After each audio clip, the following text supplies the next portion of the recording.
So, can you hear me, guys? So, Yes. okay. So let us start the session. Like this is going to be the session, which is going to be, going to teach about JavaScript basics, and it is not going to be a session like we will show some PPTs and we'll show some 4 or 5 lines of points and we'll explain it and go off. And it is like it is going to be a, a discussion of basic concepts on jQuery and JavaScript as well. Like it is going to be like an evolution of JS. Um, this is what the first step what we are going to do, and let's start. Karthik, also please explain what's our objective. We are going to end this and approximate how many sessions will be Um, uh, provided. uh, Actually, the objective of this session is going to be, uh, equipping ourselves into Ja- JavaScript libraries, which is available in the market, which is happening in the market, and the objective of this call is, introducing JavaScript and jQuery, and the roadmap of this training plan is going to be like the next session would be like in Angular, and the final session will be in Ionic framework. So so it is like just this is what the foundation what we are going to put to equip ourselves into hybrid mobile apps developing and also AngularJS development. So this is what our long-term objective, and so we are going to step into the first step of our training plan, which is going to be a JavaScript basics in developers' perspective. Okay, so let me share my screen Fine. so And that hope you are recording, right? Because yeah we are not. yeah, started I've already started recording. Thank you. Yeah.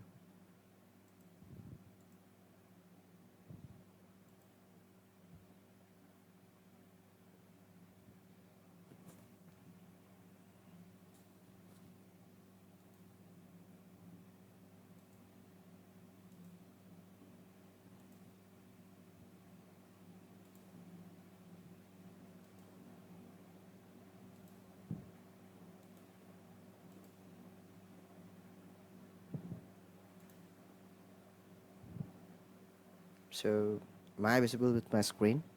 Yeah, we are able to see that. Okay.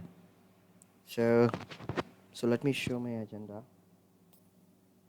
Actually, it's not a full stay. Mm, yeah, okay. Okay. So right now it's is it fine? Yeah, fine, fine. Okay.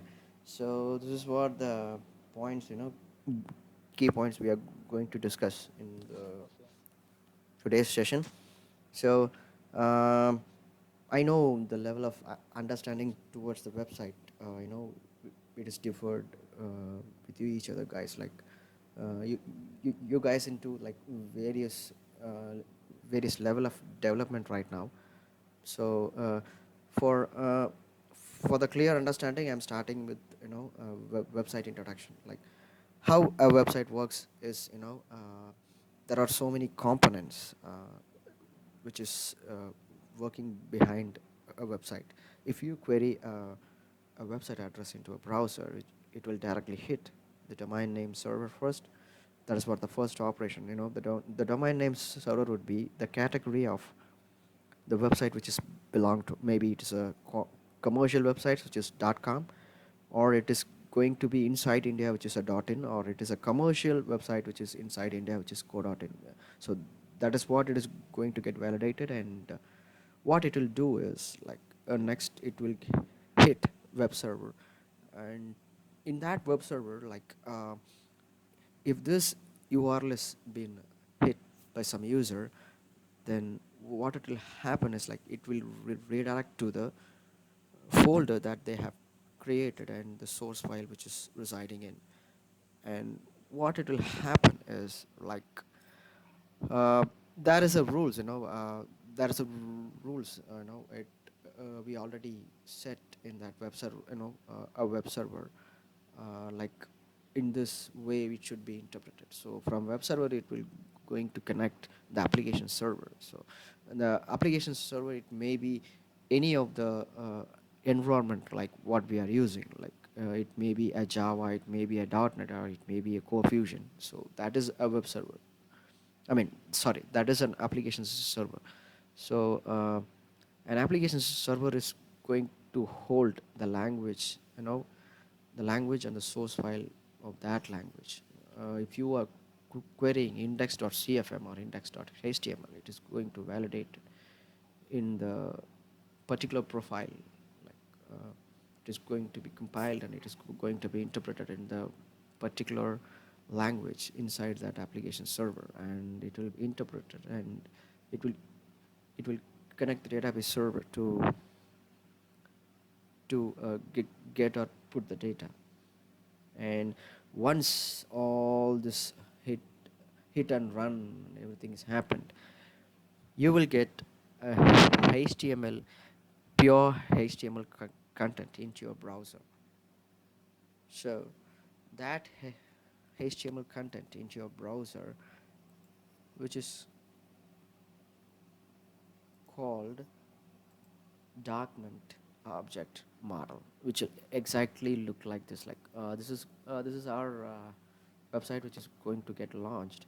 So let me show something which is what's happening behind the screen. Like so,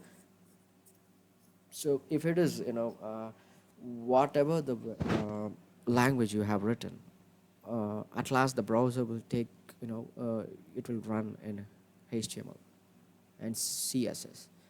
So hypertext markup language, which is the expansion of HTML. So after the HTML got loaded into browser, we need some interactions with browser, like instantly, like when clicking the button, that toggling operations or filtering asynchronously. So such kind of stuff is there. For everything, we cannot go and hit the server and come back. So at at the at the earlier times of the website creation, we need some way to do some browser interactions. I mean, the user and the browser interactions should happen asynchronously. So they invented a script which is called an ECMA script, which is ECMAScript.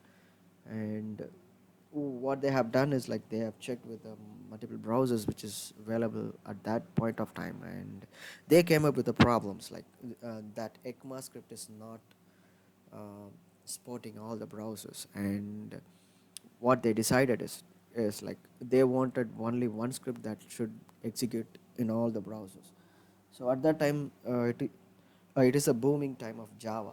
So Java is platform independent. So they appended the name Java into ECMAScript, and there the JavaScript born, the first baby of full stack development, just JavaScript born like this. And uh, the name itself, it says like it is browser independent. So if you write once, it will stays the same for all the almost same for all the browsers. That's what it means. So there are two needs actually: a script which is should be behaving in the same manner, and we should be doing some asynchronous activities with the website from the user. So so these two needs brought JavaScript into the picture of website. So, and after the JavaScript comes, like there are two main components of JavaScript is there. One is a window, and another one is a document. What is a document? Um, if we uh, previously, I told you guys about DOM, which is a document object model, which is going to be in the tree structure. So this is what the DOM. and document holds the reference of DOM. So if we type document, hit enter, it will hold the whole document object model. So Excuse me 1 minute, yeah, Karthik. yeah, exactly. There is some noise distortion from your end. Wait a second, like that is fan sound maybe. And yeah, and maybe your microphone near. Okay, let me fix it. 1 second.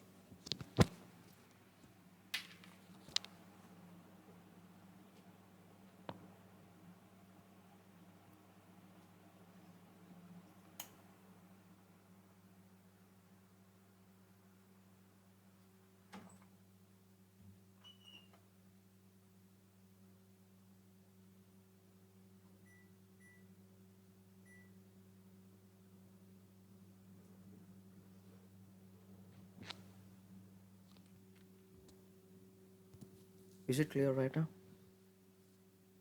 Is it clear right now? Yes, it's clear. Okay. And 1 minute, I have an announcement. Okay. We are featured into the Hindu and just got the link. Wow, that's Just click cool. this Yeah, that's and cool. click this and scroll down. Okay. So, Rakesh, Rakesh is filtered there. yes, Rakesh, this is unwanted statement irrelevant to current situation. Just I got the link from the concerned person. Okay, okay, sure. Okay, let's jump back into business. Right. Okay, so the main two components inside JavaScript is it's going to be document and window. Document will holds the reference of the whole DOM, like document object model, which is in the tree structure. So I hope you guys will know the basic structure of HTML, right? So maybe I can stick with JavaScript alone. Um, okay, so the JavaScript, that script is it is the last thing which is going to be executed, in the whole website loading cycle. So once the website is loaded, it will takes the reference of the DOM into document, and the window is something is your browser window.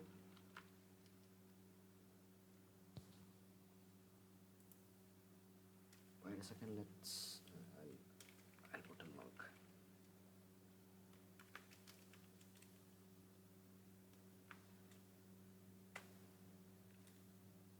Sorry,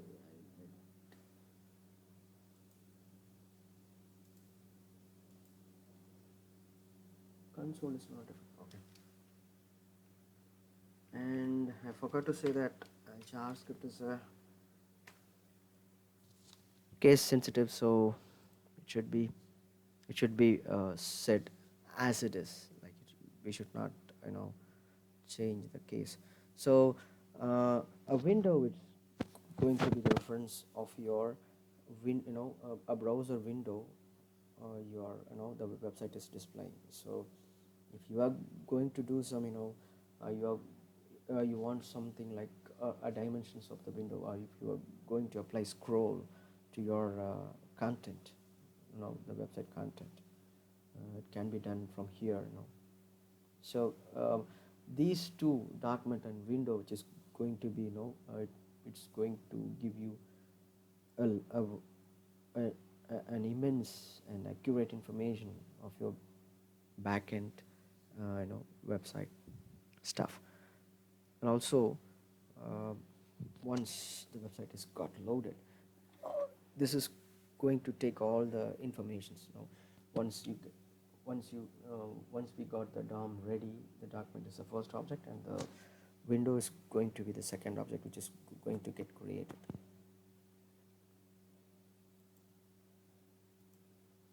And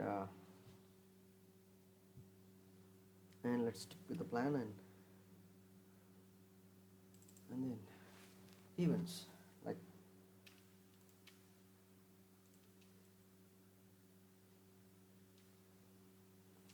For example, like uh, if you have a text box into it, and if you want to do something related, that will be really, eh, that the event will really help to communicate that events which is should be executed. You know, so wait a second. Let's first of all, like uh, a JavaScript can be included in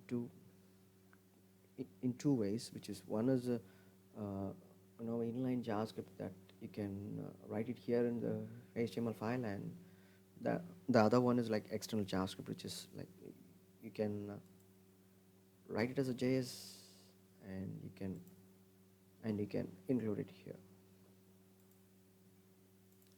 So first of all, like wait a second, let me pull my stuff. Okay.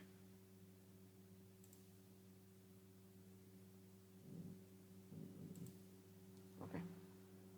So, for example, a sample code over here, a button is a HTML element, and I'm taking it as I'm naming it as a request, and onClick is an event. An event can be an activity towards a HTML element.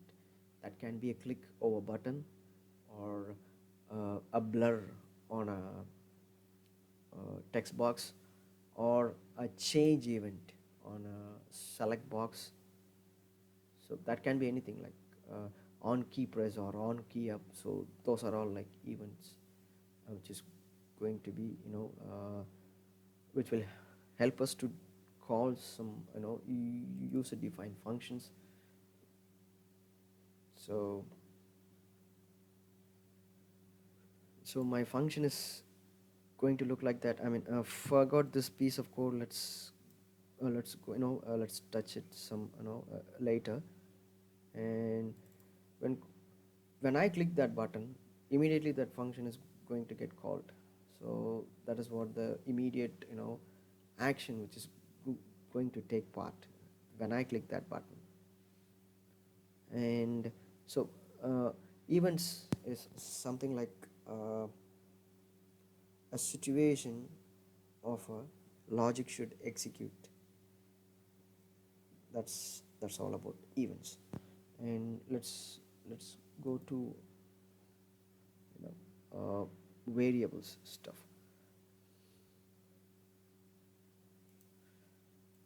So declaring variables, like we can declare it like this, like where with a var keyword.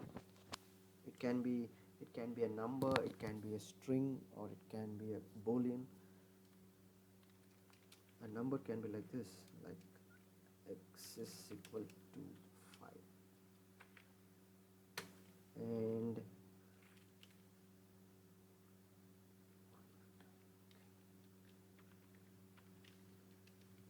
and a string can be like this.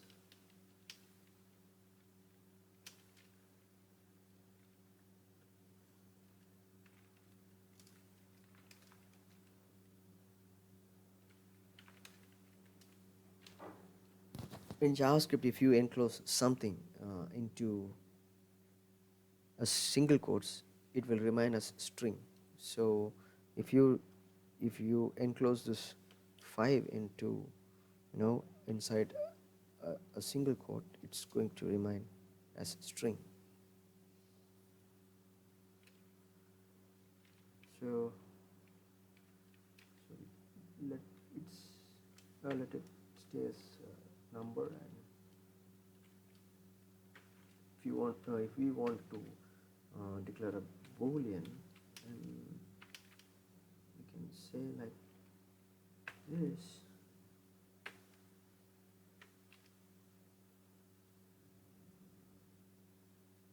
Sorry, boolean like this. So lots of data types is there, and array can be declared like this. An array of string I mean, I have declared an array of string. It can be an array of number or array of any kind of a data type. It is declared over here. So this is what I know about variable declaration. Apart from that, var keyword, like keyword, that's have some scope. Like it will stay. It can be changed anywhere inside your file or inside your inline script. It stays outside the function scope over here. So if you declare a variable inside a function, which is going to have a different scope inside this function. And there are some other keyword also, like this. Like if you say like const uh,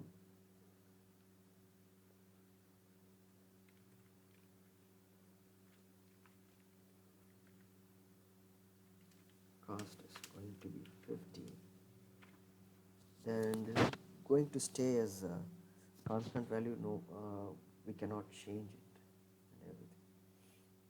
So this is like, these are all some variable declarations stuffs.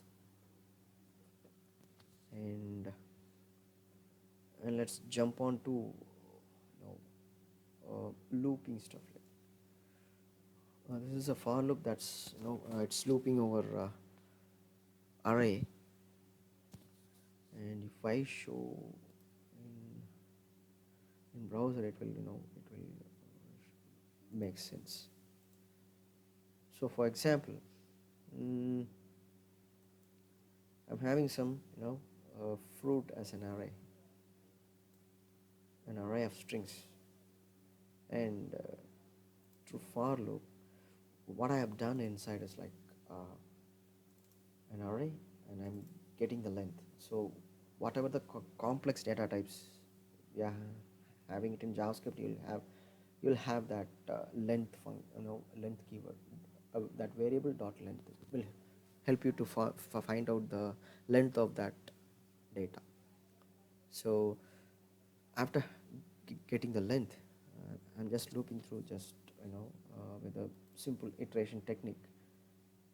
And what I'm doing is creating a list element and appending it to UL. So let me show you the HTML over here. HTML is pretty simple, like this, like an ordered list. I haven't written anything inside this, but it is displaying all the fruits over here. So that is something which is happening when that file is getting loaded into browser. At that, from the client side it has happened. Client side, in the sense, in every browser, if you open the same website, if it is open in multiple browsers or multiple machines, which is called as client. So what we will call is like JavaScript is a client side language. So from the client side, it is appending the iterated content. So how it is doing it, that is pretty interesting. Like looping, which is something which is happened in the backend, but what's happening in the UI? That is a question here. So in UI, what we are doing is like I've said previously, like document will hold the reference of the DOM. So what we are doing here is like we are selecting a DOM element. So this is what the selector is all about in JavaScript. So ID is one of the unique attribute for HTML elements. There are class and ID, but ID is a very, very unique element, unique attribute for an element, for directly selecting that HTML element alone. For example,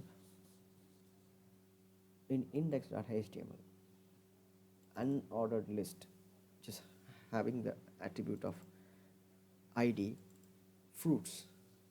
So I cannot have other element in the same ID, but I can have multiple elements in the same name of class. That is what the main example between class and ID. So a class can be like this.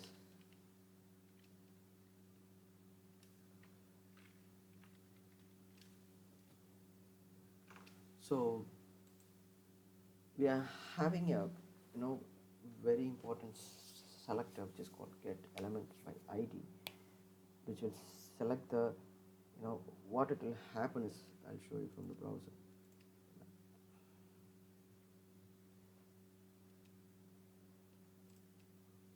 So this is what the DOM which is having. So what's written over there, it is like document dot get element by ID. So what it will do is like it will traverse the whole inside the body.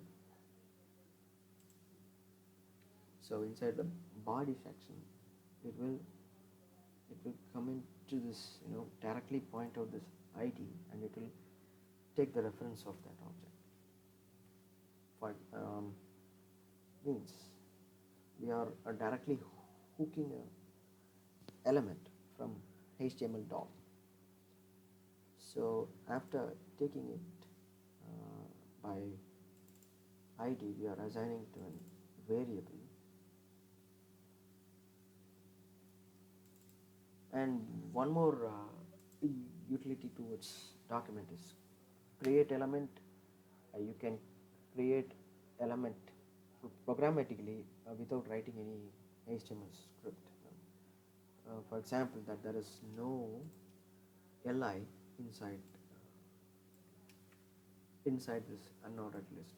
I mean, the listed items is not there, but programmatically we are creating li. I mean, the listed items, and breaking up this logic, we get to know what's happening over here. So in a HTML, which is something like it will go inside that block. So if you after execution of this the whole line, what it will do is like it will write a tag in a memory like this, you know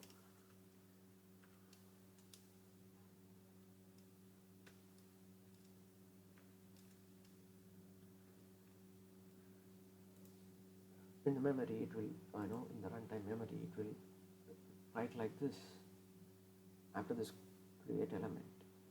And if we run this, what it will happen is the inner HTML will be like the pointer will come here after running till this. So the execution pointer comes like this, and it will interpret this variable. So what I have written is I'm pointing out the fruits array with its index. So for example, an arrays will have index which it will starts from 0. So at the time a loop is something like iterating content. So it is going to iterate from 0 to the length of the fruits array. So it's going to loop from 0 to 4. That's what is going to happen. So fruits in fruits array, just take the first element, like the index will be 0 first. So it will take the banana first, and it will put inside this li. So this is what it is happening while we run an inner HTML line into a HTML DOM. So so this is just a debugging code. Like we use console.log to check the value, variable value. So UI holds ul holds the fruits, unordered list, and we are appending this li tag which is created over here. So this is what the line by line, breakdown the looping technique towards array. You can loop through an array, an object, and even without any of this variable over here. You can just loop through 10 as well. So whatever the end value you want to put over here, it will create you, and it will help you to create index looping. And this is what we have discussed right now. It is array looping. So yes, okay. So while selecting content, and if you want to put some of your um, a user defined content into already existing element, just you want to you have to use this inner HTML stuff, and you can place your value over there. And we have done with the looping technique as well. So far, any doubt, like events, looping, variables?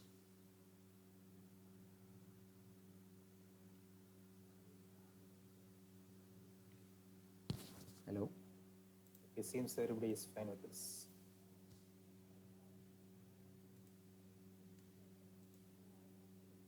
Okay, that's fine. So let's move on. So after this, okay, I forgot. There are some other selectors as well, like document dot get element by class also there is there, and let's have it in that way. Mm.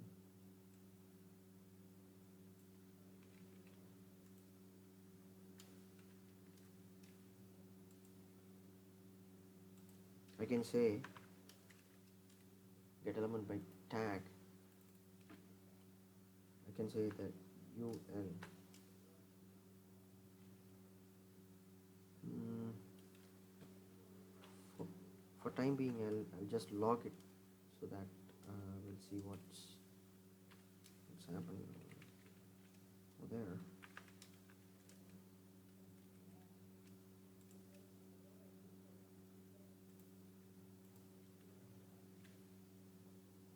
So whenever you put log, again, document dot get element is not a function.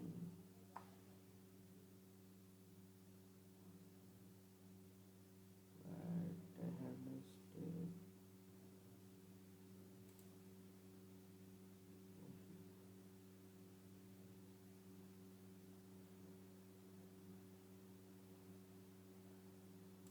Maybe it is not logging over here. I'll execute it. So,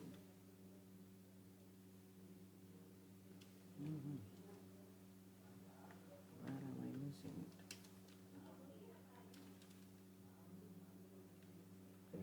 It's a tag name, it is not tag.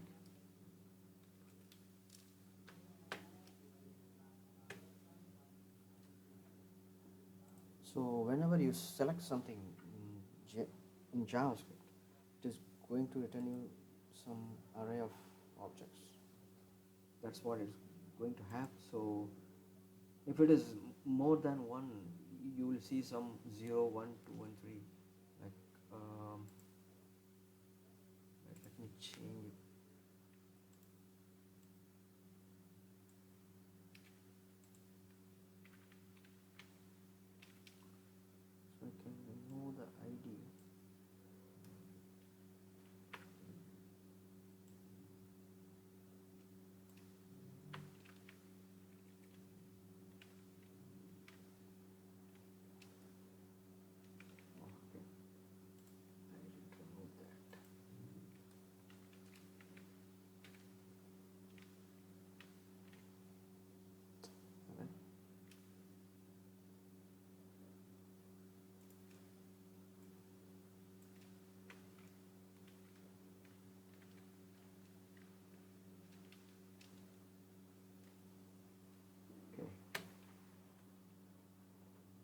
So right now, it is displaying something like it is it's going to return an array of objects, like I have said before. An object is a kind of a complex data type, which is going to look different. Like let's have it in next, next part. Like so, in terms of tag names selector, here it's going to return all the properties like um, which is recording this tag exactly, and child nodes, if there is any uh, listed items inside that unordered list, it is going to show here like children, and and things which are starting with on, which are the events we discussed before. So these are the events which are there, and if we write some logic inside function and if we call it from this events, it's going to call it, and it is going to interact it in a way we have written. So this is how we are selecting HTML elements from DOM reference. So like get element by ID, like get element by tag name, we used to have get element by class name as well.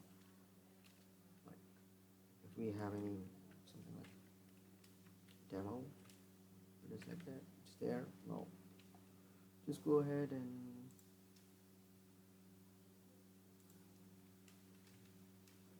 I'll make the classes demo.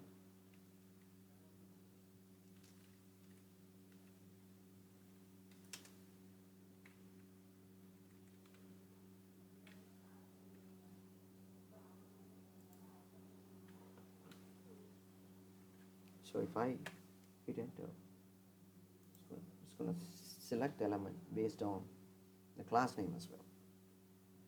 So we do have these kind of three selectors uh, that will help us to select the elements in terms of any array or for any interactions. So we have done with selectors, variable name creations, events, and looping as well.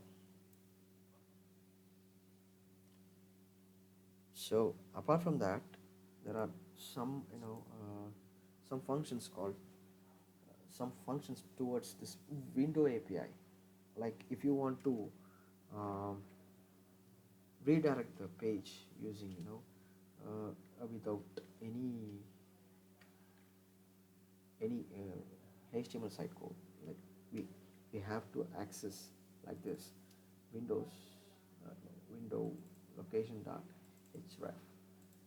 Href is something which is related, in HTML. The anchor tag will have that href attribute. So we do have something like this, and and we can say action dot html. I say yeah, it is. I don't know. Maybe it is visible to you. HTML. Yeah. HTML. Yes. Yes. Okay. Some typo.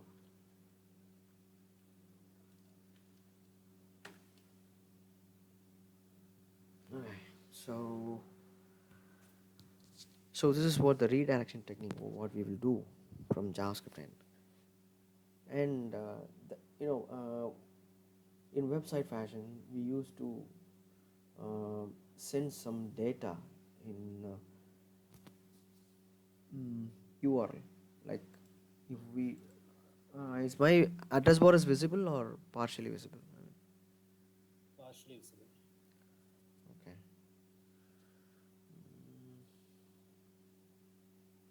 Wait, let me. It can recognize, yeah. No Yeah, problem. right now. Yeah. So there may be something like this, like test. So this is like, you know, hash values, but we used to send it through URL for our, for our own logical purpose. So if we want to access this, we have to do like this, like window dot application dot hash.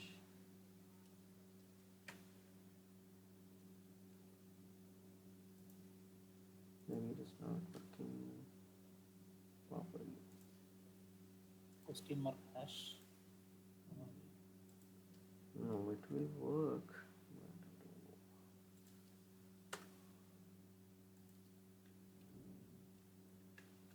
Yeah, yeah, I missed the question mark over there. So this is what the hash value. So the main purpose of this, passing value through URL is like when we perform any CRUD operations, like while editing or updating any logic or a page, like we need that exact ID. So we can pass it like this, like question mark and some ID, some 456, some 567 or something like that. So that will really helpful to us to to get the input from URL as well. So this is one trick over here. So apart from that, um, there is a asynchronous operation over there in JavaScript, like from this page I executed this command, and if I hit enter, it will refresh your browser page and it will go to the next redirected destination. But I want to get this content into this page without any browser URL. How I can do that? That is what asynchronous request, like from JavaScript we used to technically call it like XHR, so XML HTTP request. So people people who are not sure about what is XML HTTP request, in the sense like HTTP is a protocol which is governing assistance towards website loading and all, and and what are all the inputs what we are giving here, what are all the inputs we are giving here, and it will throw response over here, all are in XML format. It will go back and forth. So we used to call it as XML HTTP request. And the main usage, the main possibility or main usage of this um, facility in JavaScript is to get the content uh, behind the screens without loading this page.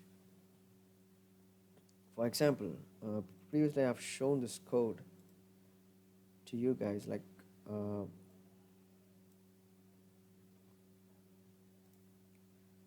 so this is what the code we are that is that used to get the content from this page exactly. So what I'm having it in that page, like wait a second. Okay.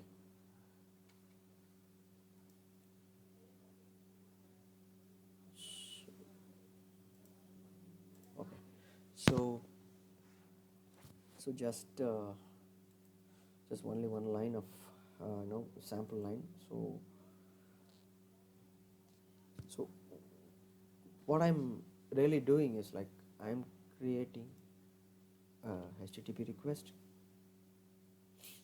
and on ready state change.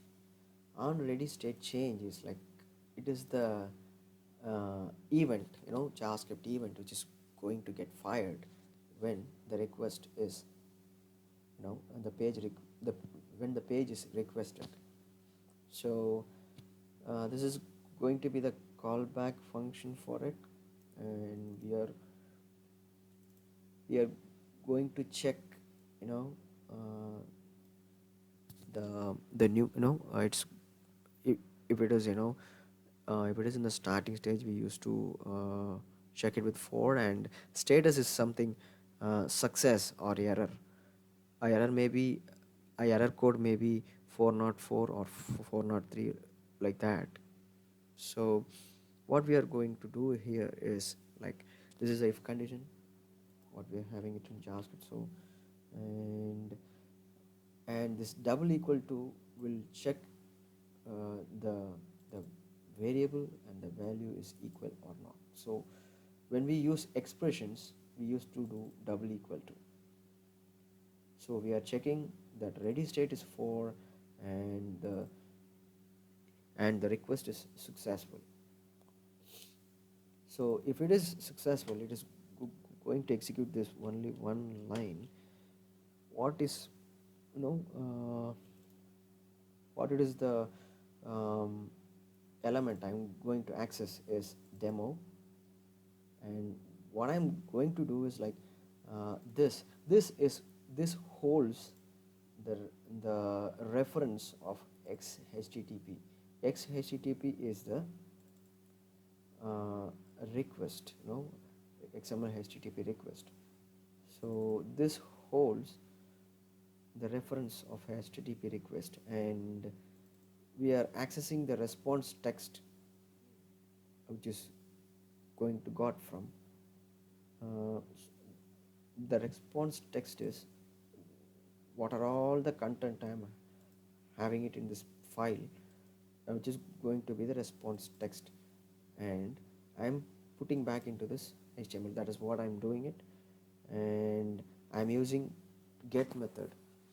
So there are two methods in this XML HTTP request, which is get and post. Get is getting the content from the source to destination, I mean source page, and post is something you can use, when you do form submit or any other data you have to send it to some other destination. We'll be using post method. So there are three parameters to be used in this open function, which is going to be method and the exact file which I'm going to request, and the flag. The flag is, it is a boolean, which is going to say asynchronous or synchronous. Like asynchronous is not going to hit the server and take it back, and synchronous is going to do that. It's opposite to what we are having it right now. So if we call the send function, it will really fire the rocket with all these functions and its own logic and all. So it will be compiled over here, and it will be sent through this um, you know sent through this request variable. So this is what happening behind the screen. Now we can go and watch what happens. If it works, then okay. The main problem in JavaScript is like, if we got any console error, the next line will not get executed. So let's clear the console error first. And okay, like I have said previously, uh, I have uh, I have requested this function should execute on the click of the button. So uh, after the button is clicked, we can watch the XML HTTP request from here. It will really show us. Like if I click it, the content just loaded. Okay, one more time I'll show it for clear understanding. Right now the content is my first JavaScript, and after when I clicked, now it is querying the the mentioned page over here, and it is throwing response. So the headers will have the requested URL, the method, the status code. The status code is maybe the 200. 200 is a success. And if I requested a file which is not even there in the requested path, then it is going to throw some other status code like 404. So this is general parameters. So request headers is something like web server parameters, and response headers as well.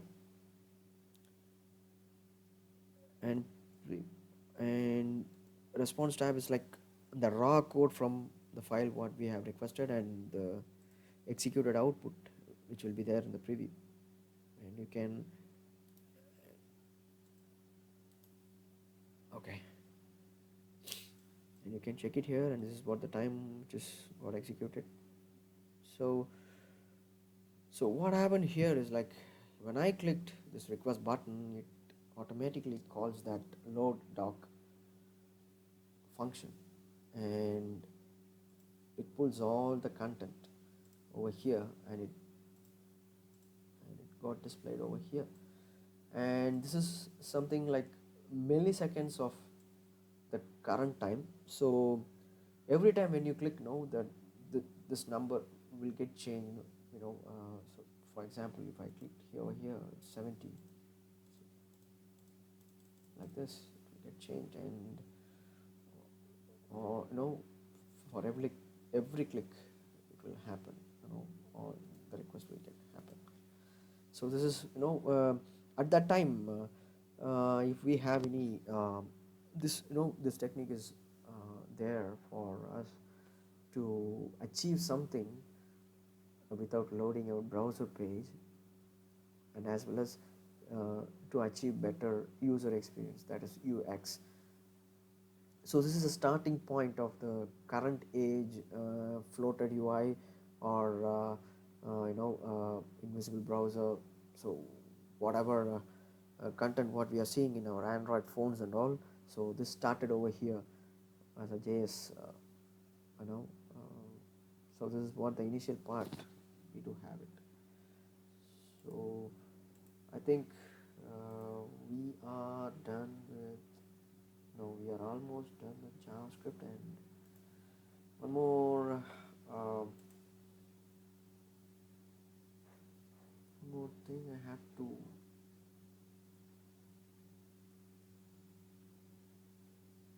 I think I'm done, I guess. So I'm done with JavaScript, I guess. Any doubt in JavaScript? Quick questions?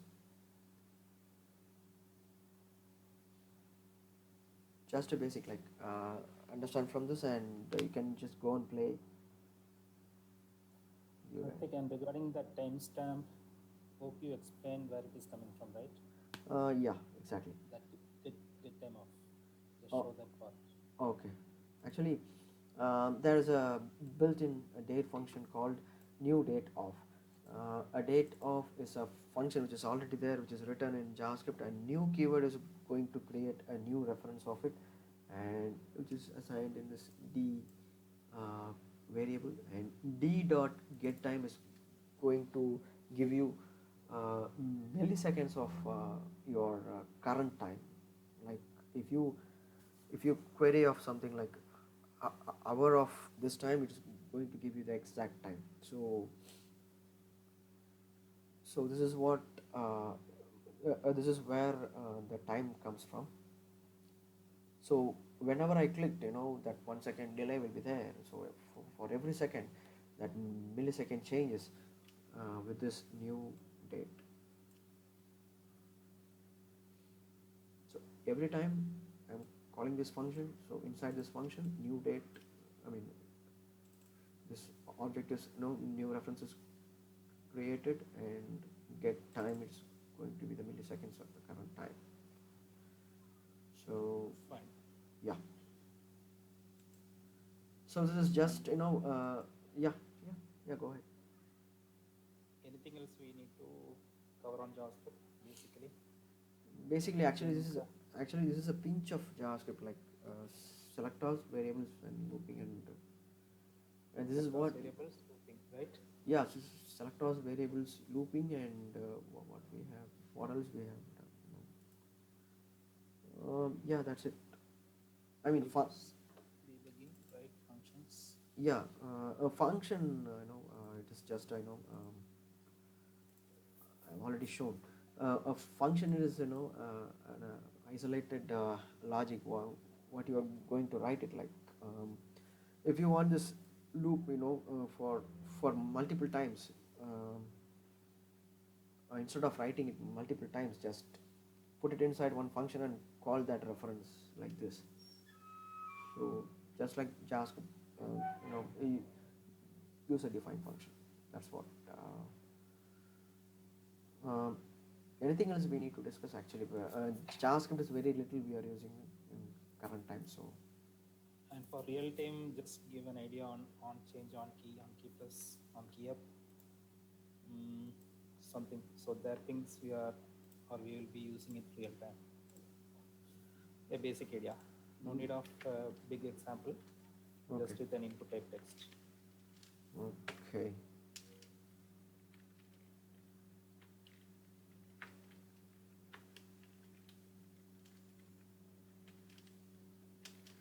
So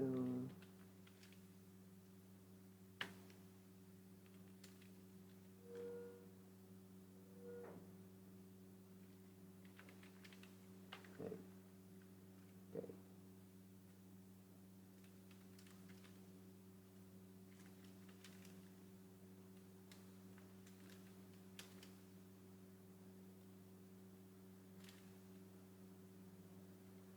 And you need on change also, right? On change, Yes. on change maybe. It will happen here.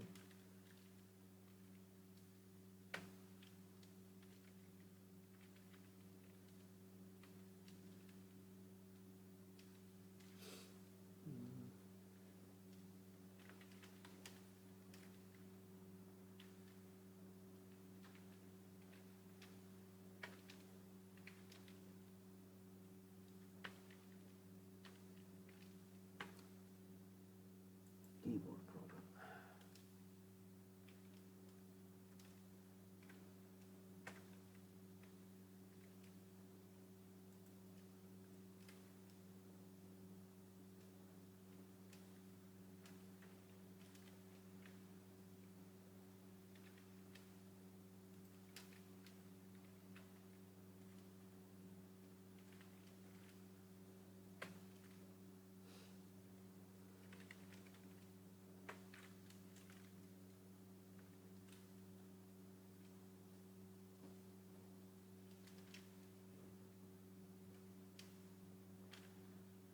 Hmm, what else like?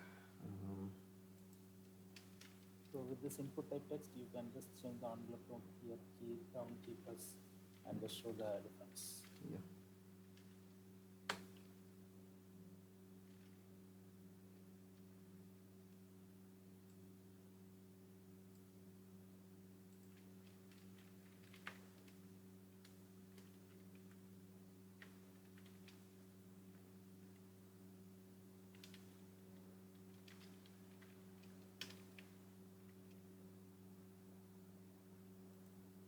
I think on key.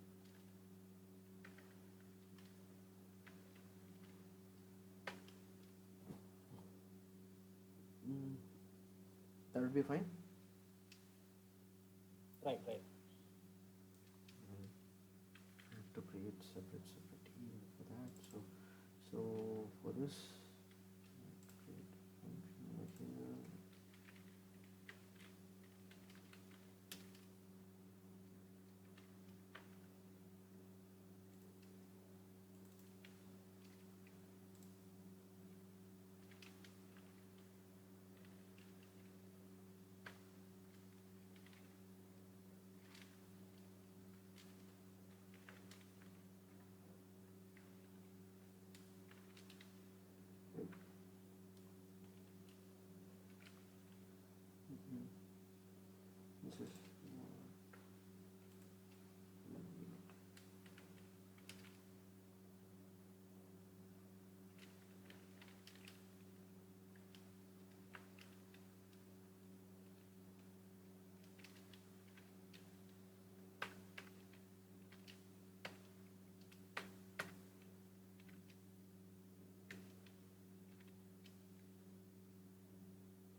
So, uh, let us start with change first.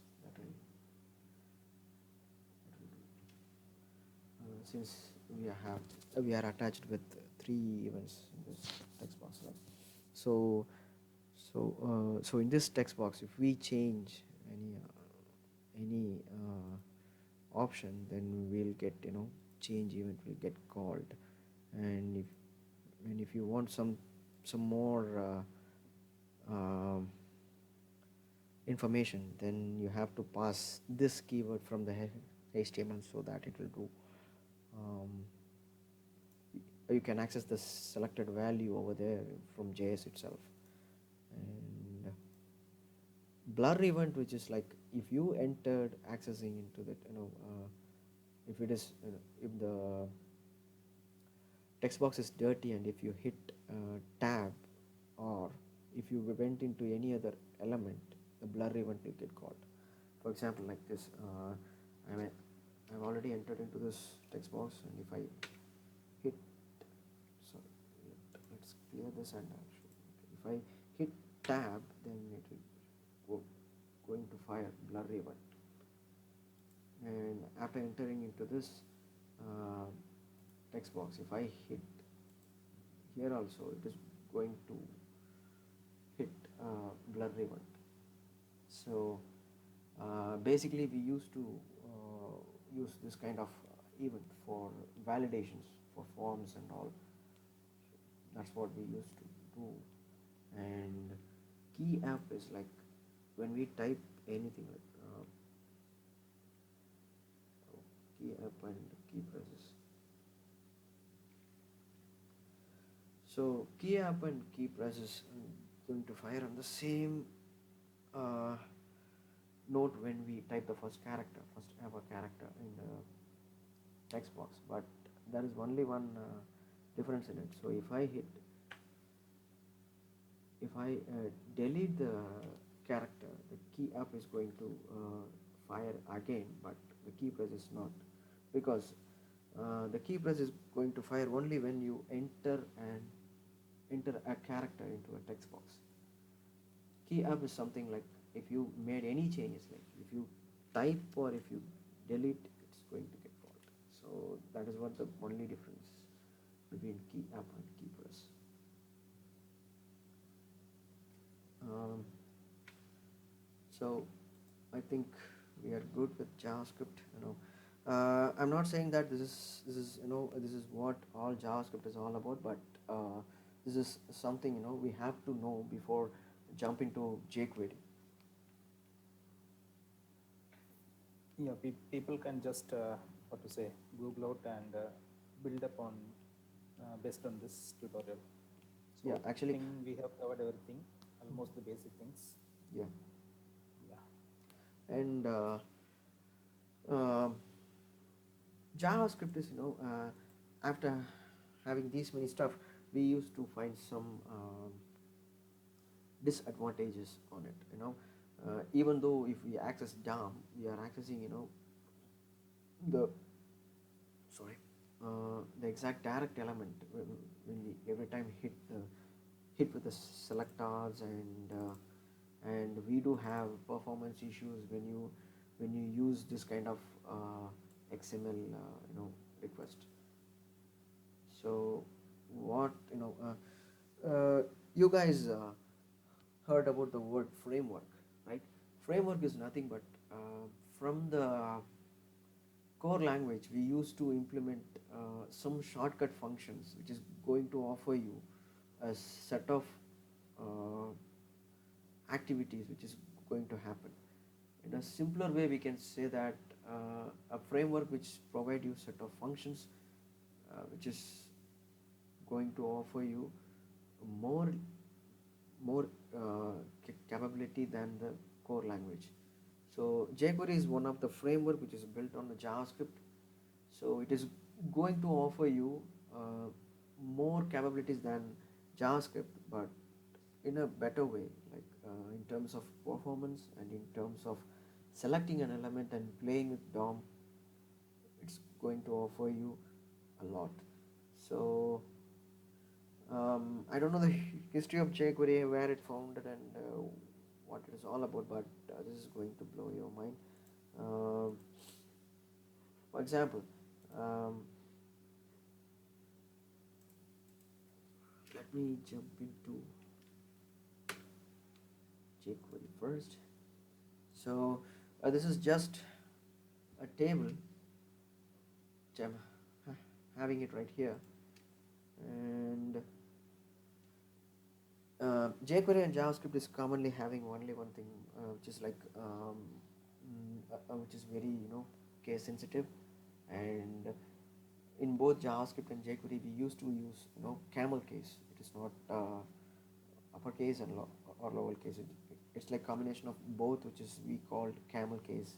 Like inner HTML used to see like this,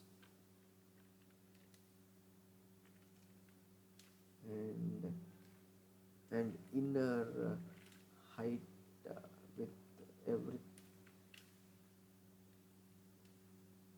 everything which is going to be in camel case. Like if it is in if it is two words, you're going to write it, the second words first letter will be in caps. So that is what we call camel casing. And 1 minute. Okay, so jQuery is having two two parts of coding. One is like initialization, initialized code, and uninitialized code. Like uninitialized code in the sense plain JavaScript also you can use it. Like you can just go ahead and write a function outside this block, which is like uninitialized code, which will be called whenever the DOM needs this function. So if I say like for me, so there are two blocks over here. So the JavaScript part is going to work in this block only. Like this is just a plain JavaScript what we have discussed before. Mm, First of all, let me tell you some one interesting fact about uh, jQuery. Like when uh, when JavaScript is start functioning into the browser, what it will happen is like directly it will point the document, document in the sense document object model, but the jQuery will check it if it is ready or not. That's what the ready function is all about. So whatever the code which is written over here in this inside this block, just going to execute it immediately when the DOM is ready, even though your the other actions of your website is completed or not. It is not going to consider whatever the script you have. We have inside this block, which will get executed, not considering anything, any other stuff. And dollar symbol, it is going to be the reference of whole JavaScript plugin, what you are going to have. And you have to include JavaScript first, like I mean jQuery first, because jQuery is a kind of a plugin which is written in JavaScript.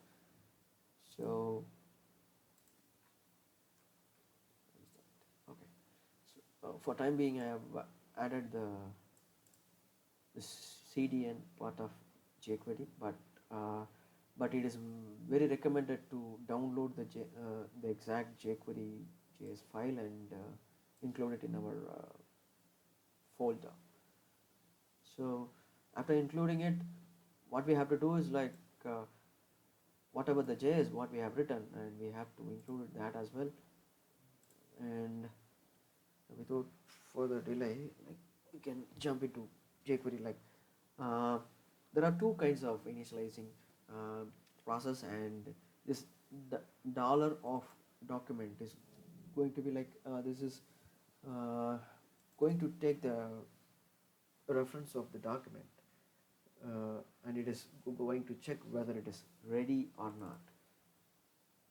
And this is going to be the old school code of jQuery. Like jQuery's latest version is 3, and uh, before 2 we were using it like this, like dollar, I mean dollar document not ready. And after 2 it will it came very handy like this.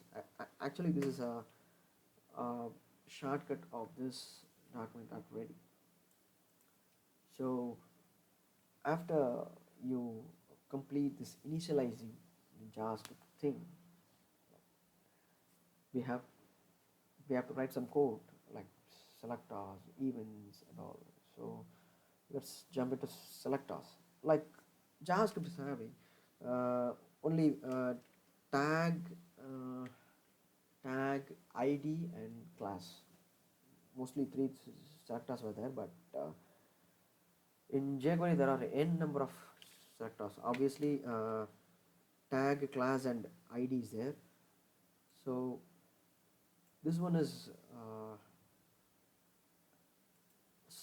selecting with ID, and the output of the jQuery is going to be the same. It is going to return you an array of objects.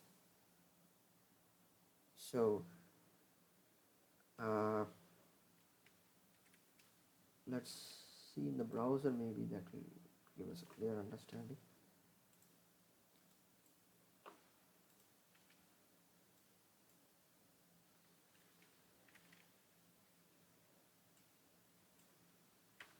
Okay, so dollar should be the first character when you use jQuery, and a function bracket, and inside this you have to give like this, like a hash symbol, and maybe my input is the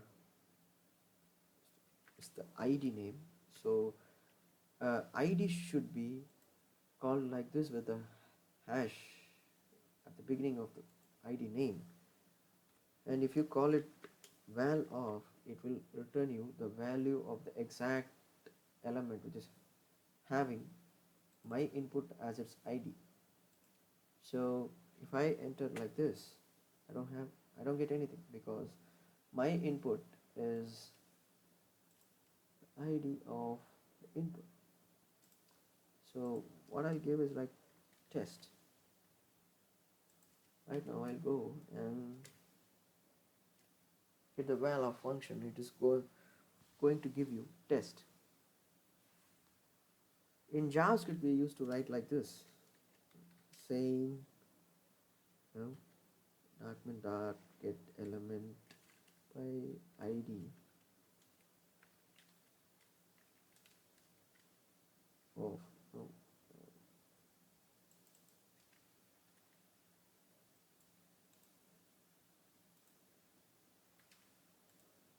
and if you say value into it, it is going to return the same. So instead of writing these long line, and in terms of performance also it is the very good stuff, because um, you are hitting into the same, directly into DOM, which is going to directly run on the browser, and this dollar of, uh, which will give you uh, a handy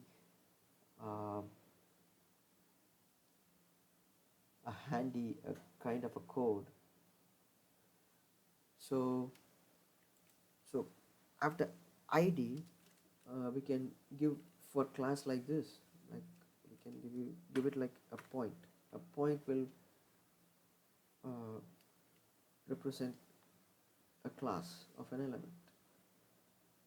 Let me see whether is there any element with a class.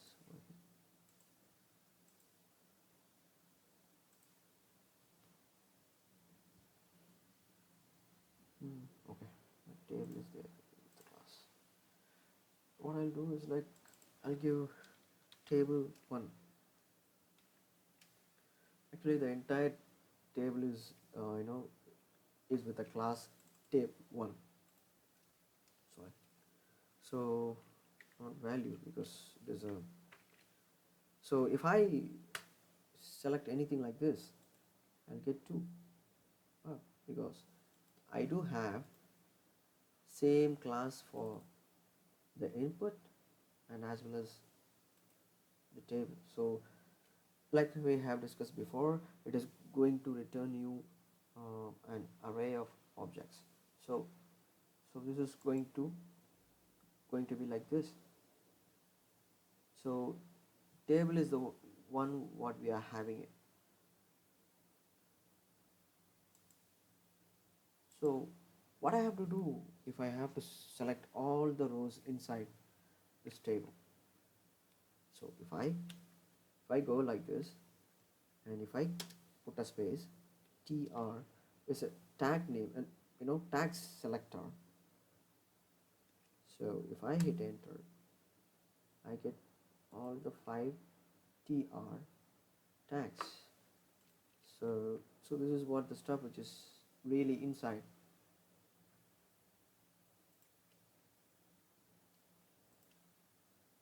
So I think you guys are clear with the 3 selectors, which is very basic: class, id, and tag. If you want to select it as a tag as like this, it will going to return the same. And any other tag, like if you want to select like this, like input is something, it is going to select the search box what we are having it on the top. So if I hit enter, I'll get the result with only one input on my DOM tree. So tag name, id, and class. So 3 basic selectors from JavaScript we are having it here, but in a little different way. And that is a traversing technique, like which JavaScript is not having it. So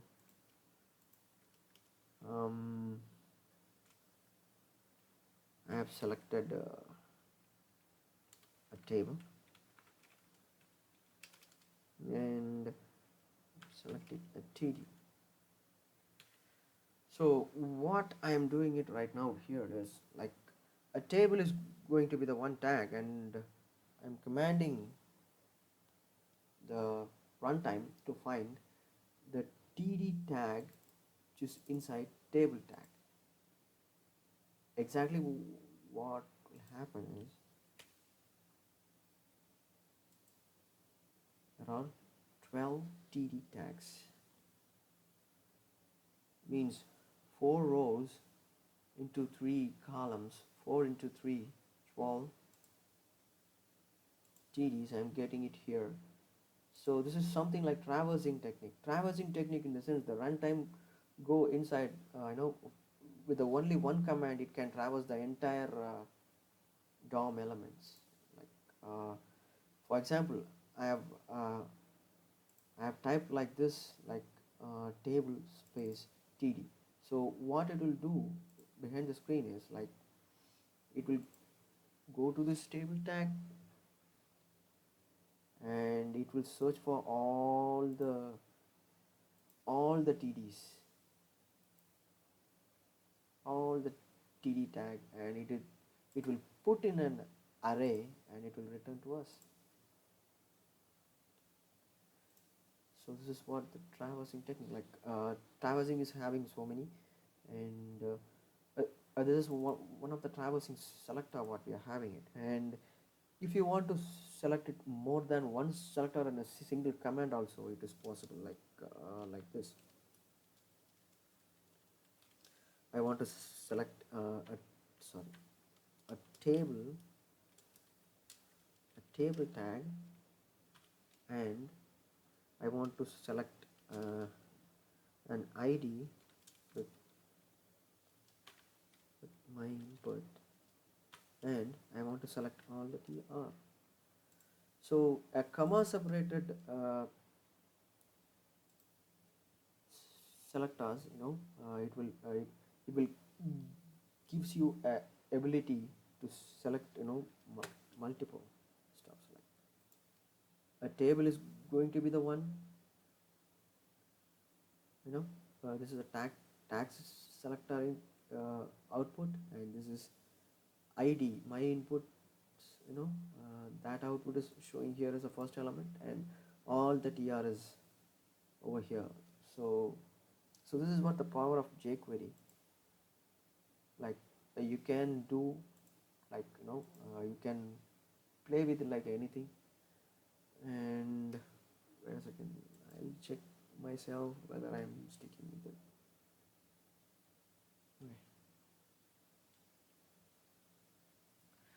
Okay. In traversing, there are multiple functions uh, like with the selectors only we can play with it, and I can say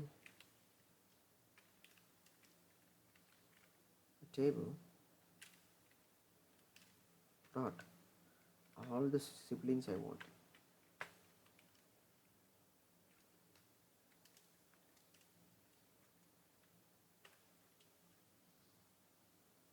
So siblings is what is like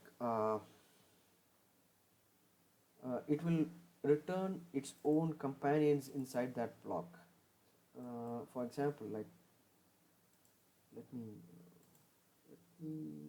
collapse it. Okay, so table is inside the block which is called body. So if I select table dot siblings of, it is going to select all the siblings belong to the family. So it is returning h2 p p tag, I mean input, what are all the line breakings, so what are all there, and I'm getting it in one line. So in term as a part of the traversing, I want to select a next element of this table, or next, um, I want to select next element of the DOM which is next to table. I can select it as well. Yeah, it is P. It's a P tag and I'm selecting it. Like after table, there is a P tag.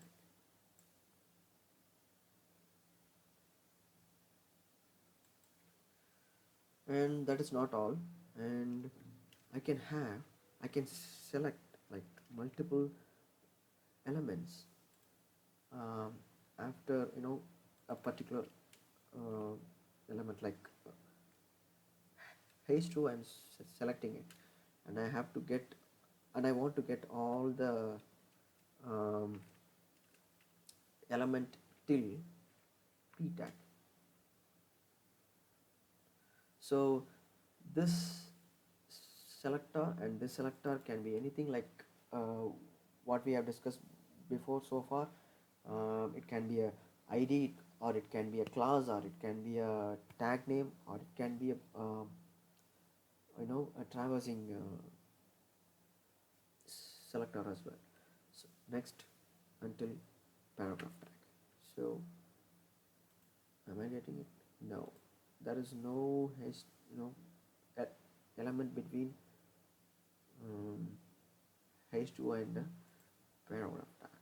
So immediately it is like this. So if I have to get any um, records, so I can go like this. Next, until input. So it is returning the in between element which I'm having, between h2 and input, which is which is between h2 and input. And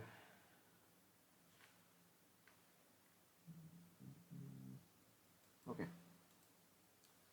okay, we have completed with the next. So let's do with previous as well. I want to uh, go with previous. So for previous, that there is no argument over here, so a function won't take an argument.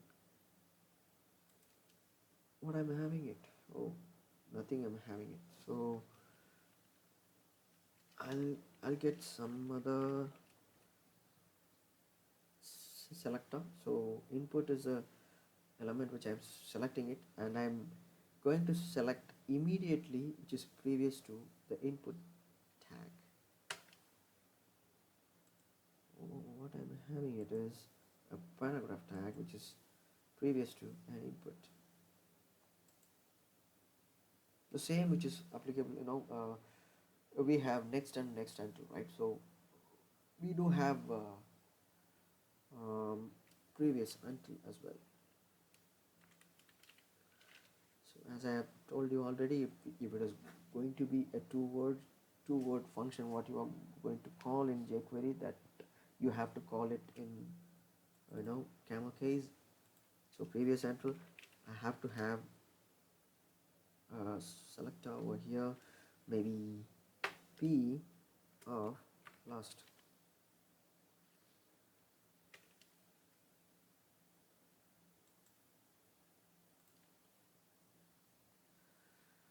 See, first of all, uh, before going into the output of the command what we have executed here, we just break it down the you know selectors. So this is a new one which I am going to teach you, which is pseudo selector. Like if you want to um, select it as first or last. So if I say p last, then it is going to point it as a last p tag, like paragraph tag, and it is going to uh, it is going to point it till input tag. So it is going to traverse from bottom to top. So this is what it is happening. So next and previous, which is having the only one difference, which is next is will come from top to bottom, and previous will go from bottom to top. And we do have many of if you want to any if you want to have any conditional selectors as well, you can have it like if it is equal to, okay, I want to select the second row of the uh, table. So what I can give there is one, because it is an array which is going to take it. So what I can say is table tr.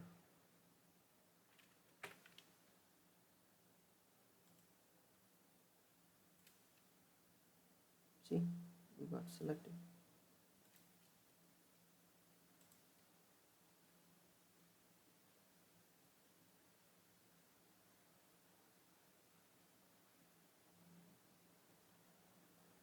Okay, first row. Okay, that actually we have selected the very first row over here, because the header also it is taken into consideration. So if we want to select the second row, we have to add one more number. If I selected it, then the first TD is going to be Mary. So we go into the cells.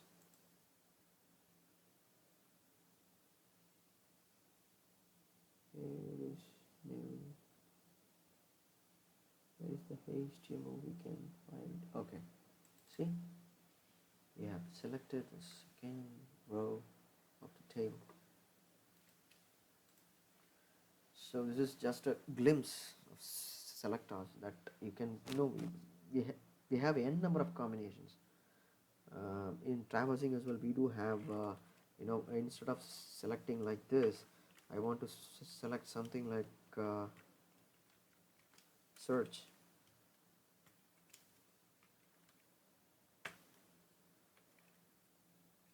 TR. Oops, not search, sorry.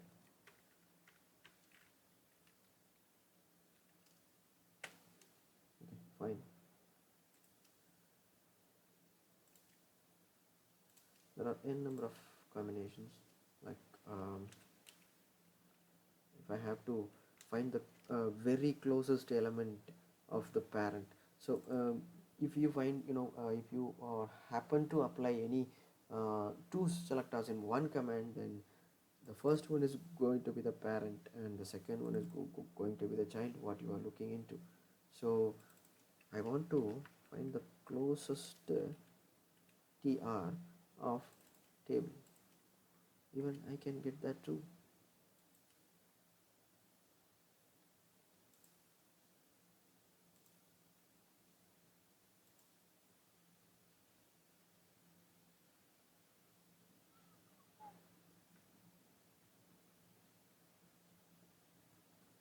So these are the combinations of selectors that we can really use, and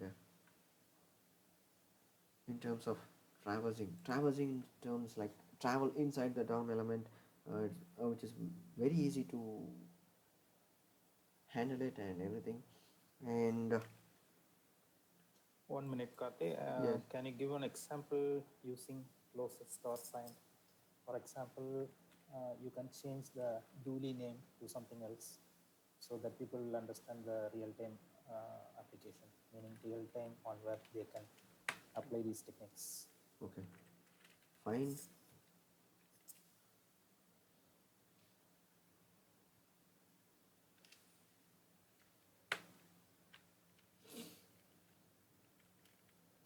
find tr at td, which is uh, td which is equal to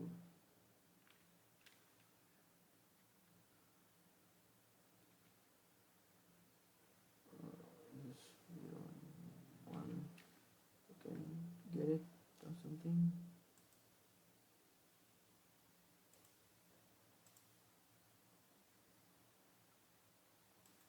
Okay. Really for those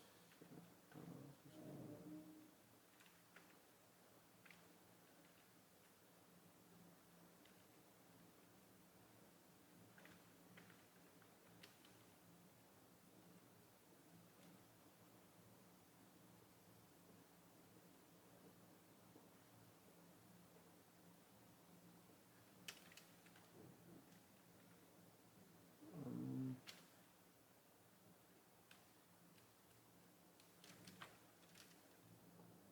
tr find td with a text of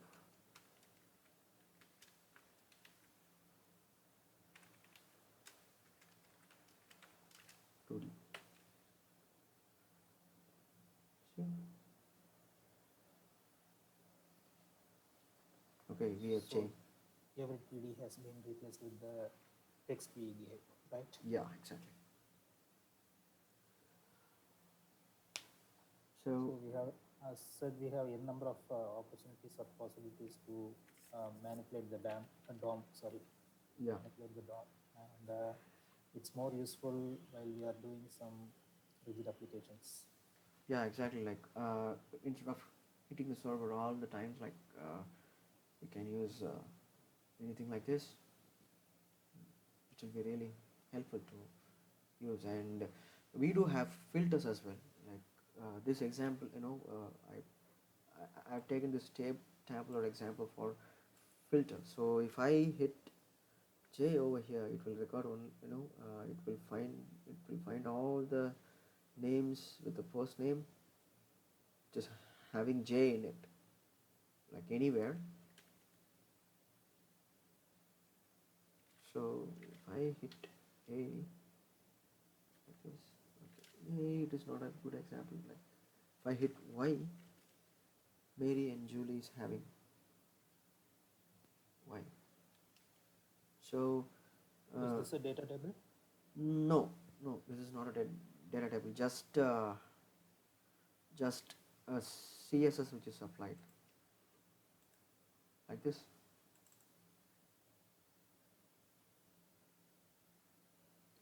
So No, I'm asking regarding that filter.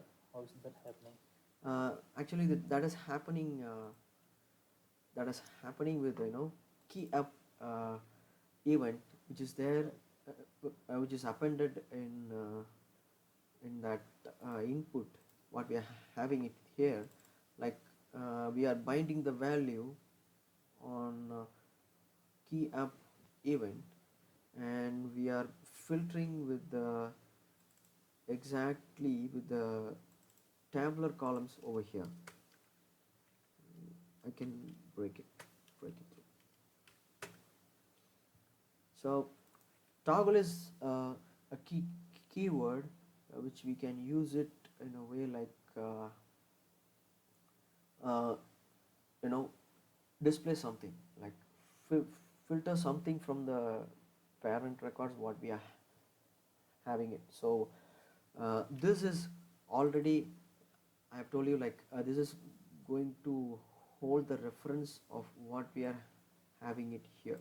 Like this keyword is hold the reference inside the function where it is. So filter, what it is going to do is like uh, I'm going to take the text out of it and find the index of. Index of will give you the index name. Okay, so what I'm going to give here is like a condition inside the toggle.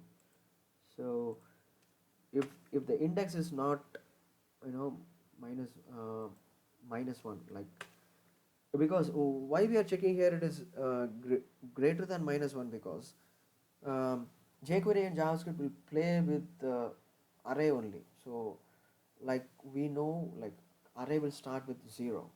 So if we check with this 0, then definitely it is going to have one record. So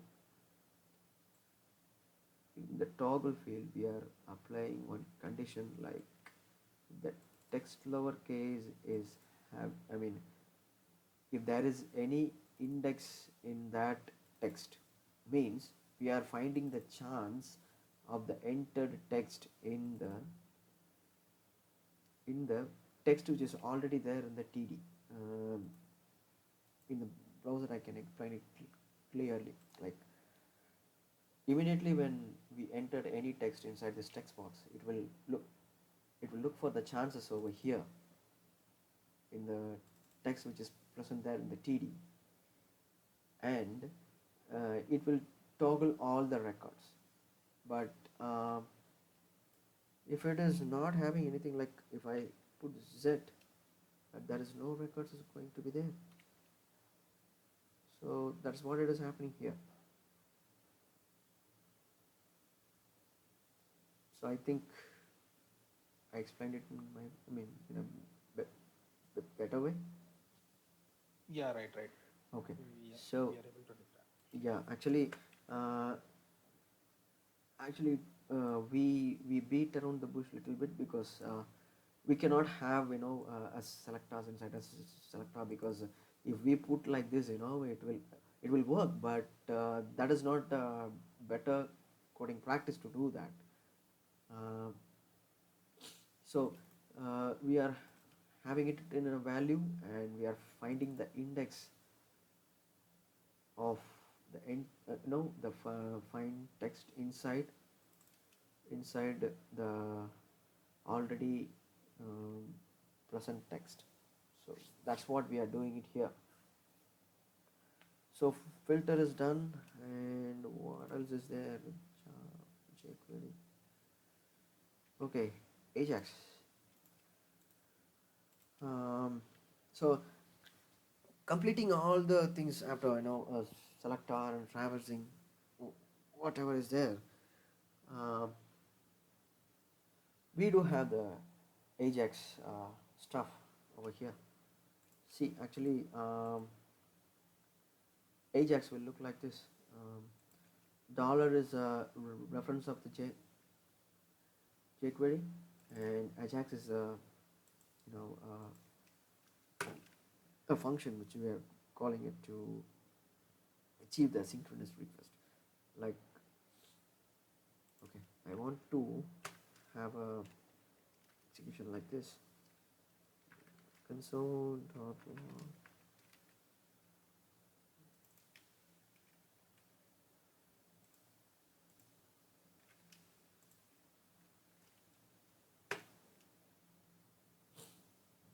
I know my time is extended.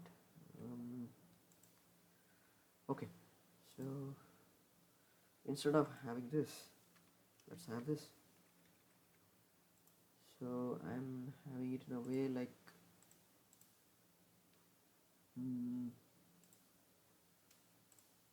this is coming through Ajax. So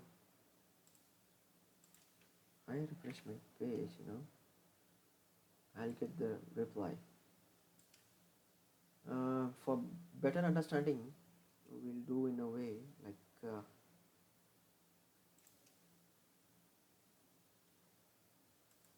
in index.html, I'm taking all the rows, I'm taking away.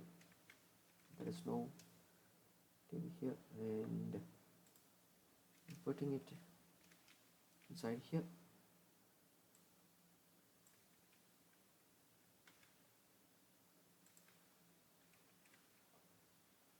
What I'm doing here is I'm going to do here is like the result will give you the values, right? So I'm just going to write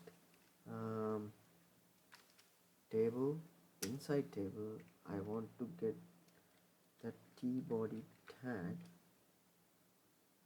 sorry it's not right, t body, and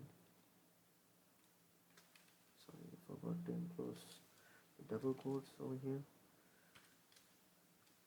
and then HTML of is an equivalent of inner HTML from JavaScript. So I'm just appending the result into it. So what I'm getting here is the same result I have achieved without like in index.html, that there is no rows over here.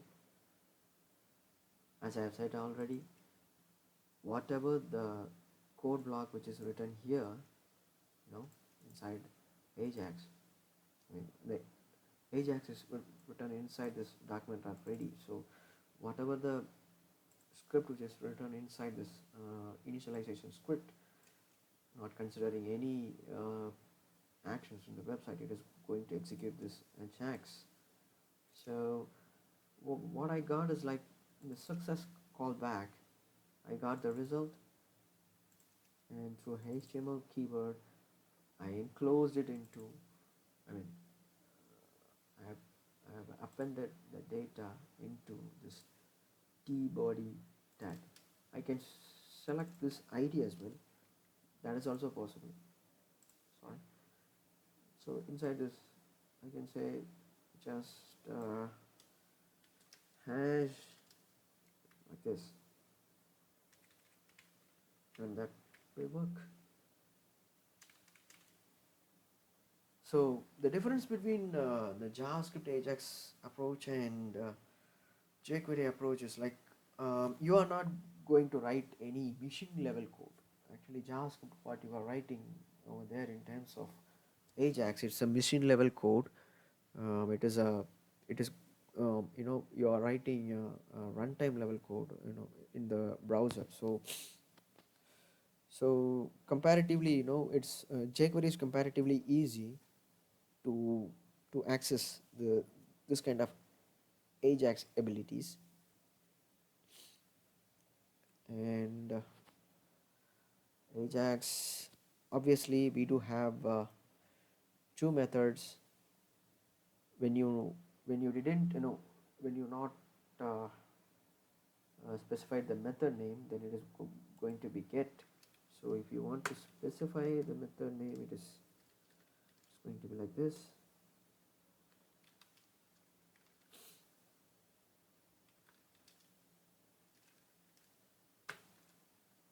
If you want to post it, you can post it. And I want to share some information like get and post is having tremendous difference. Like in get method you can get only minimum length of parameters. What you get is like, if you post it and if you get response, it will be like unlimited length string you can do it. Like for example, in a HTML form, if you do a method get, then you can pass only some 100 characters. But if it is a post, then it is not going to be having any maximum limit. I mean, yeah. So I think we discussed a lot about jQuery. I think so. And apart from jQuery, there are a lot of plugins they have already written. For for example, in jQuery itself, you will be having jQuery UI, which is going to give you, it will suit up your elements like select boxes, um, text areas, and text boxes as well. And jQuery is also having jQuery mobile, which will give you an opportunity to uh, try some mobile techniques. And there are apart from jQuery, there are a lot of plugins which is written upon jQuery. Like for example, you people heard of Bootstrap. So that is written on after the invention of jQuery only. So so you people understand the difference between the core JavaScript and the jQuery framework, what we are having into. So I think you people have a great fun while trying it. Okay, so actually the objective of this session is to discuss the evolution of JavaScript. So the first baby of this full stack developing is JavaScript as already, and after that the framework jQuery has been invented, and one more enhancement which is done in this life cycle, which is MVC pattern on JS. Uh, See, for an example, there is three layers of uh, three important layers is there in the website, which is, one is model will be having the data set, and another one is like views will have templates, and controllers will have a business logic of your website, what you are writing for. So people thought that we do have I mean we have to have some cool stuff in JS to do some MVC pattern, that is called AngularJS.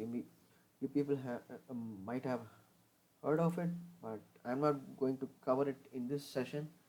So MVC is all about segregating all the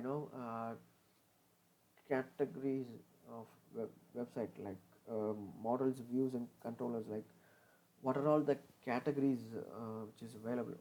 Not categories, like what are all the layers which is there in the website development. So we used to segregate it and we used to separate it in a different way, and we used to access it, so that in that way we can achieve code reusability. Code reusability is nothing but write once and use it many times. And data isolation technique from model, which is uh, a model which is going to be created in terms of object format, and you can access the properties of that object.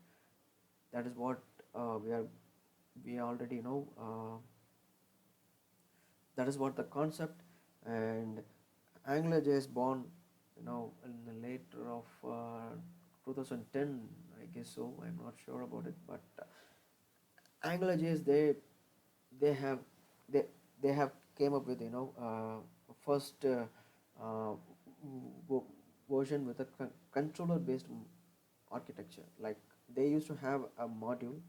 A module is a whole app, and they'll be um, they'll be appending the controller into it, and inside that controller we'll be having that event.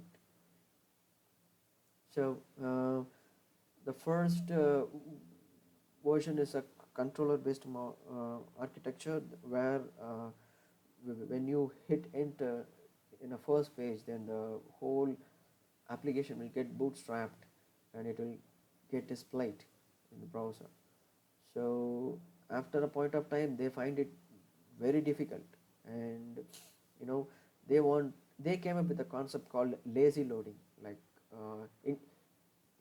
instead of loading the whole application, uh, why we can go and show some, what are all the needy parts for the current page, and we can communicate the other component when we redirect. So in from the second version, they came up with this sorry they came up with a different idea, which is component based architecture. So where we don't have any controllers, so we do have only components that every component will will have their own block of scope, their own HTML, and that there is no JS from AngularJS 2, which we will be using TypeScript, which is the which is the extreme extent of JavaScript. We JavaScript When JavaScript is applied with some superpowers, which will have, we used to call it TypeScript. So from Angular 2 it is going to be TypeScript powered language. Right now the Angular version is 7. They are not doing any major updates after Angular 2. So the roadmap is like this: JavaScript, jQuery, and AngularJS. So I just mentioned about AngularJS for, for giving a glimpse of what is going to come next, but it is not the scope right now to discuss or try with. So do try with JavaScript and jQuery stuffs, and if you have any queries, you can reach out to me in cfkarthik86 at gmail, or in my official email ID like karthikr@ntune.com. So I am done here. So any questions? Regarding JavaScript and TypeScript, Mhm. that applied to Angular and AngularJS. No, actually, um, the name itself it says the first version of Angular is AngularJS. The first version is called AngularJS, and the second version is Angular only. So the first version is stays with JavaScript only, and from second version only they have jumped into TypeScript. So Angular 2 to Angular 7, it's purely TypeScript. Angular 2 to up to the 7, not up to 7, the, 5. even after the release as well, also it is going to be TypeScript only. Okay. Permanently it is going to be TypeScript only because of JS is not having much abilities. Like for example, Java is having some features called interface, um, promises, uh, not promises actually. Java is having some features called interface, right? So those kind of inheritance technique, object oriented features, we don't have it in JavaScript. So they find it very comfortable to develop the other versions except AngularJS 1, the other versions into TypeScript. So they've But I think Angular JS and Angular 4 or 5 both are almost same, right? no, no, that's not true. No. No, yeah. So JS definitely independent. Bigger. Yes, Angular 1 is JS, and from Angular 2 it's going to be TypeScript. That's it. Okay. Yeah. Okay. So And when we are yeah. yeah. Yeah, yeah, yeah, Carry on. yeah, yeah, yeah, yeah, you carry on, no problem. So, what I can do. So when we are going into Angular, we will be studying TypeScript, right? Yeah, exactly. Um, After teaching Angular 1, we do have, we can give some tasks to the team, and after they have completed with the stuffs, after they have well equipped it, we can start training on TypeScript, and then we can give training on Angular 2. That will be the best order to go with. Okay, Yeah. fine, fine, fine. Okay. So, So we can plan the other sessions according to your convenience, yes, exactly. and And hope you, yeah. one more thing I want to say it at this point, like the roadmap is like this. Like we learned something about JavaScript and jQuery today, so we'll be traveling towards full stack development, and after that we'll be concentrating on hybrid mobile apps. So Okay, that is what our roadmap is. okay, So okay, so uh, in this learning curve, we'll be learning, JavaScript, jQuery already we discussed, and Angular, Node.js, and what else is there? TypeScript, uh, a, a little bit of Firebase, which is the database of full stack applications, and Ionic framework, which is the mobile deployment engine for AngularJS, Angular applications.